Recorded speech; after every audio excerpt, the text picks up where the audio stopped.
چاہے وہ ہندو ہیں، مسلمان ہیں، سکھ ہیں، عیسائی ہیں، پارسی ہیں، بدھسٹ ہیں، ان سب کو بٹھانا چاہیے، ان سے معلوم کرنا چاہیے۔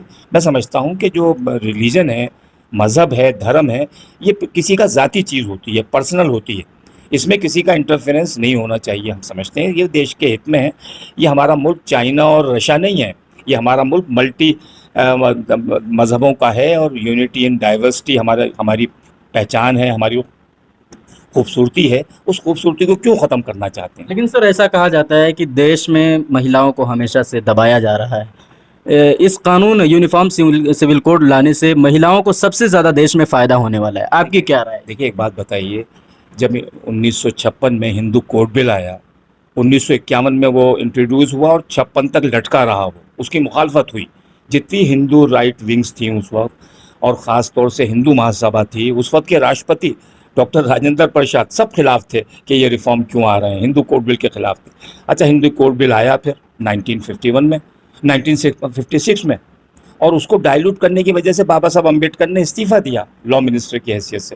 یہ بتائیے، جب 1956 میں ایک کوڈ بل آ گیا، ہندو کوڈ بل آیا، اس میں ریفارمز آ گئے، اور اس میں بھی یہی بات کہی گئی تھی کہ مہیلاؤں کو ہم حق دے رہے ہیں۔ کیا آج ہم بیٹھے ہیں 2023 میں مہیلاؤں کو سارے حق مل گئے؟ کیا انہیں جائیداد میں حق مل رہا ہے؟ کیا آج بھی مہیلائیں ستی نہیں ہو رہی ہیں؟ کیا مہیلاؤں کے ساتھ جہیز کے نام پر ان کو جلایا نہیں جا رہا ہے؟ تو لہٰذا سوچنا چاہیے کہ سماج کے اندر یہ جو خرابیاں ہیں، سماج کو خود ٹھیک کرنی پڑیں گی۔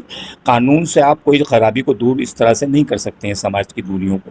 تو مجھے لگتا ہے کہ یہ ایک بہانہ ہے کہ سب ہم مہیلاؤں کو بہت راحت دینا چاہتے ہیں۔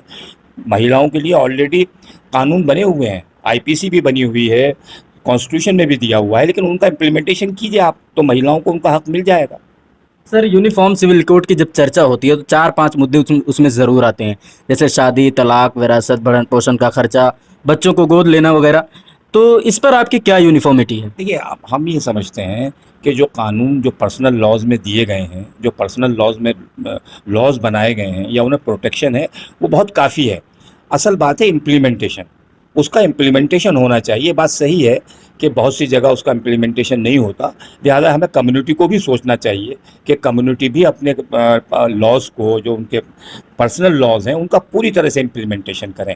اگر اس کو کوئی وائلیٹ کرتا ہے تو اس کی سزا بھی دینے کا انتظام ہونا چاہیے، اور سماج کو بیدار ہونا چاہیے، اور سماج کو ان کے خلاف کھڑا ہونا چاہیے جو مہیلاؤں کے ساتھ زیادتی کرتے ہیں یا ظلم کرتے ہیں، یا اپنے پرسنل لاز میں جو ان کے حقوق دیے ہیں ان کو حقوق کو پورا نہیں کرتے۔ یہ ذمہ داری کمیونٹی کی ہے، کمیونٹی کے لوگوں کی ہے۔ سر ایک لاسٹ کوشچن یہ ہے، سوشل میڈیا پہ جس طریقے سے وائرل کیا جا رہا ہے، ایسا لگتا ہے مسلمانوں کو اس سے زیادہ نقصان ہونے والا ہے، اس پر آپ کی کیا رائے ہے؟ نہیں، ایسا نہیں ہے۔ اگر مسلمانوں کو زیادہ نقصان ہوتا تو میگھالیہ میں اور ناگالینڈ میں جب یہ آواز اٹھ رہی ہے کہ ہم جلا دیں گے مکان، مسلمانوں نے تو کہیں نہیں کہا ہم مکان جلائیں گے، کچھ کریں گے۔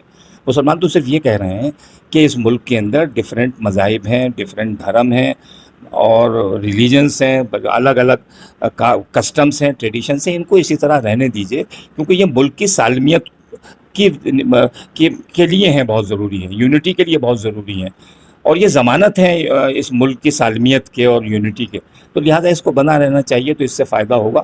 مسلمان تو یہ کہہ رہے ہیں یہ نیشنل ایشو ہے، یہ صرف مسلمانوں کا ایشو نہیں ہے، کیونکہ پرسنل لاز، یہاں ہندوؤں کے بھی پرسنل لاز ہیں، سکھوں کے بھی ہیں، مسلمانوں کے بھی ہیں، ان سب کو بنا رہنا چاہیے، اور ان کے ایکسپرٹ سے بلا کر بات کرنی چاہیے۔ اگر اس میں کوئی کمی بیشی ہے تو اسے ٹھیک کرنا چاہیے۔ دیکھیے، بہت سے لاز ایسے ہیں جو ڈیوائن لاز ہیں، جو ڈیوائن ہیں، تو لہٰذا ان کو تو الگ رکھنا پڑے گا۔ مین میڈ لاز کو تو آپ بنا سکتے ہیں، بگاڑ سکتے ہیں، جیسا چاہیں اس میں امینڈمنٹ کر سکتے ہیں، لیکن جو ڈیوائن لاز ہیں، وہ ڈیوائن لاز تو چلے آ رہے ہیں، اور قیامت تک رہیں گے وہ، اس کو کوئی ختم نہیں کر سکتا، اسے کوئی بگاڑ نہیں سکتا۔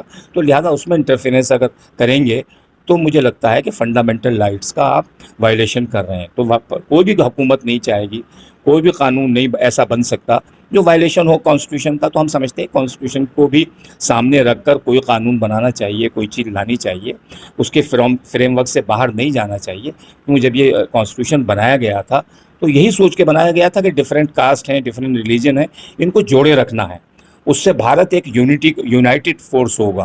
تو اس یونائٹڈ فورس کو کیوں بکھرواتے ہیں آپ، کیوں بکھرانا چاہتے ہیں، کیوں اس کو چھن بھن کرنا چاہتے ہیں؟ میری سمجھ میں نہیں آتا کہ ان کا منشا کیا ہے۔ اس منشا سے مجھے لگتا ہے گریز کرنا چاہیے، کیونکہ ملک کے پاس اور بہت ایشوز ہیں، بڑے بڑے ایشوز ہیں۔ یہ کوئی ایک دم امیجیٹ ہونے والا کوئی ایسا ایشو نہیں ہے جس کی وجہ سے ملک میں کوئی بہت بڑا کوئی بھوچال آ جائے گا اگر اس کو نہیں کیا گیا. مجھے لگتا ہے کہ یہ پولیٹیکل ایشو زیادہ ہے بنسبت اس کے کہ ریفارم چاہتے ہیں یا مہیلاؤں کو ان کا حق دینا چاہتے ہیں.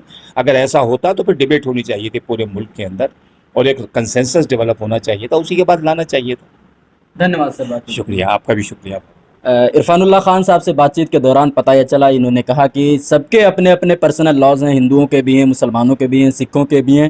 ان کا کہنے کا سیدھا تاتپر یہ ہے کہ جو اپنے اپنے پرسنل لاز ہیں اس کو سسٹینیبل ہونا چاہیے, اس کو برقرار رکھنا چاہیے, اس میں کسی کو کوئی دخل اندازی نہیں دینا چاہیے, اور یہ سیدھا یونیفارم سول کوڈ کی مخالفت کر رہے ہیں.